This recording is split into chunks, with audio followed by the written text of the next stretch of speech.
Residency papers, illegal papers वगैरह जो है ना, उसके बारे में मतलब उस वजह से लड़ाई होती है। और ये दो लोग जो पकड़े गए हैं ये भी इलीगल इमिग्रेंट से, इनका पासपोर्ट इटालियन नहीं बना हुआ था अभी। अच्छा, इस वीडियो में आज हम बात करेंगे जो 4 पाकिस्तानियों को, अपने वाक़या सुना होगा कि सोशल मीडिया पे वीडियो भी बहुत वायरल है कि 4 पाकिस्तानियों को गाड़ी में ज़िंदा जला दिया गया और 2 लोग उसमें पाकिस्तानी नज़र आ रहे हैं जो गाड़ी का दरवाज़ा बंद कर रहे हैं और गाड़ी में आग लगी हुई है। आज इस वीडियो में हम इस वाक़े के बारे में बात करेंगे कि वो कौन लोग थे, क्या वजह थी, क्या मामला था, क्यों इनके साथ ऐसा हुआ। अच्छा, ये वाक़या इटली के जो एक रीजन है कैलबरिया, ये इलाका है, वहाँ पे 2 जून 2026 को ये वाक़या पेश आता है, जिसमें कहा तो लेकिन न्यूज़ यही आई है कि 4 पाकिस्तानी थे, लेकिन उसमें 3 अफ़गानी थे और 1 पाकिस्तानी था, जो लोग उसमें झुलस के जहाँ बाग हो गए हैं। जो 3 अफ़गानी थे उनमें से अमीन जो कि 28 साल का था, उल्ला इस्मत जो 19 साल का था, सफ़ी जिसकी उम्र 27 साल थी। उसके बाद एक पाकिस्तानी जो उसमें जहाँ बाग हुआ है झुलस के, उसका नाम था वसीम खान। अच्छा, इसमें 4 लोग तो जहाँ बाग हुए हैं, एक 5वां भी था गाड़ी में, लेकिन उसने क्या किया, उसने शीशा तोड़ के वो उसमें से निकलने में गाड़ी में से कामयाब हो गया। उसका नाम था मोहम्मद ताज। अब उसने, उसकी उम्र 35 साल है। अब उसने विंडो तोड़ के बाहर वो निकल गया, वो बच गया। वो अस्पताल में उसने सारी जो सिचुएशन है ना, सारा मामला उसने पुलिस को बताया। और ये जो 2 लोग इसमें शामिल थे जो गाड़ी का दरवाज़ा बंद कर रहे थे, इनको पुलिस ने गिरफ्तार कर लिया। अच्छा, 2 पाकिस्तानियों को गिरफ्तार किया गया ना, जो कि दरवाज़ा बंद कर रहे थे, एक बारी बारी दरवाज़ा बंद कर रहे थे, गाड़ी में आग लगी हुई थी। एक बंदा पहले दरवाज़ा बंद करता है कि अंदर वाले बाहर ना निकल सकें, फिर एक दूसरा जो बंदा है वो भी गाड़ी का दरवाज़ा बंद करता है। उन दोनों का नाम मैं आपको बताता हूँ। एक का नाम है सफ़ीर अहमद और दूसरे का नाम है अली रज़ा। दोनों की उम्र है 31-32 साल के दोनों हैं। और पुलिस ने इनको गिरफ्तार कर लिया गैंग मास्टर्स के केस में, ठीक है, जो इमिग्रेंट्स को। अच्छा, इनके बारे में ये बताया जा रहा है कि जो इलीगल इमिग्रेंट्स आते हैं ना, जैसे कि आपको पता है कि पाकिस्तान से बहुत लोग डंकी लगाते हैं। सबसे पहले ईरान से वो ग्रीस जाते हैं, उसके बाद वो इटली जाते हैं, ग्रीस से फिर कश्ती के थ्रू इटली जाते हैं। अब जितने भी इलीगल इमिग्रेंट्स होते हैं ना, वो ज़्यादातर या तो स्पेन जाते हैं, वहाँ पे जाके आपको पद्रामेंतो जिसे कहते हैं वो करवाते हैं, या वो इटली जाते हैं।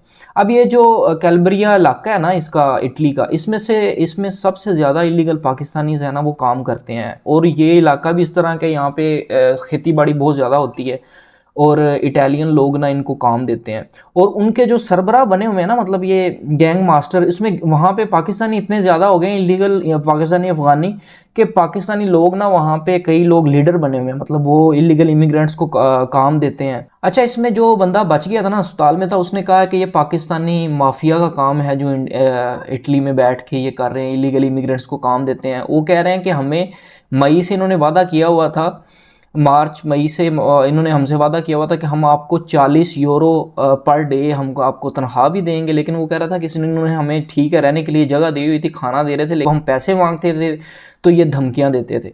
अच्छा, इससे पहले भी ना 14 केसेस रिपोर्ट हो चुके हैं धमकियों के, मुख्तलिफ लड़ाइयों के, लेकिन किसी में भी ना कोई बंदा नहीं मरा था। ये पहला वाकया है जिसमें 4 बंदे जो हैं झुलस कर जहाँ बाग हो गया। इसमें ये ना farm work, housing, residency papers, illegal papers वगैरह जो है ना, उसके बारे में मतलब उस वजह से लड़ाई होती है। और ये 2 लोग जो पकड़े गए हैं ये भी इलीगल इमिग्रेंट्स, इनका पासपोर्ट इटालियन नहीं बना हुआ था अभी। अच्छा, जो कैलबरिया इलाका है ना, यहाँ पे बहुत ज़्यादा, जैसे मैंने आपको बताया कि खेती बाड़ी होती है। और इसके अलावा ना यहाँ पे जो इलीगल एक्टिविटीज़ भी होती हैं, जैसे कि ड्रग्स वगैरह, इटालियन वहाँ पे लोगों के साथ मिल के ना वहाँ पे गैंग बने हुए हैं, जिसमें एशियन लोग भी शामिल हैं।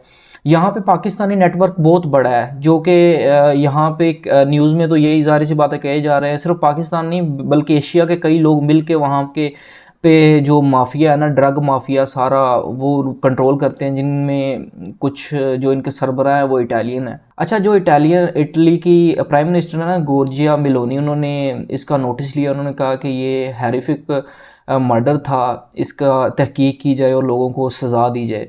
अच्छा, इटालियन न्यूज़ में ये खबर आ रही है कि ये 2 जो लोग पकड़े गए हैं ना, अहमद सफ़ीर और अली रज़ा, दोनों ये जो पकड़े गए हैं ना, ये इलीगल एक्टिविटीज़ के अलावा ड्रग में भी इनका नाम लिया जा रहा है। ड्रग ट्रैफिकिंग में, इटालियन ऑर्गेनाइज्ड क्राइम बाकायदा इनको कहा जा रहा है कि उनमें भी शामिल थे। और भी चार्जेस इन पे लगेंगे। अब क्या फ़ायदा हुआ, ये लोग पकड़े गए हैं वहाँ पे, ज़ाहिर सी बात है, वहाँ पे 4 लोगों को मर्डर किया, अब वहाँ पे इनको सज़ाए मौत होगी।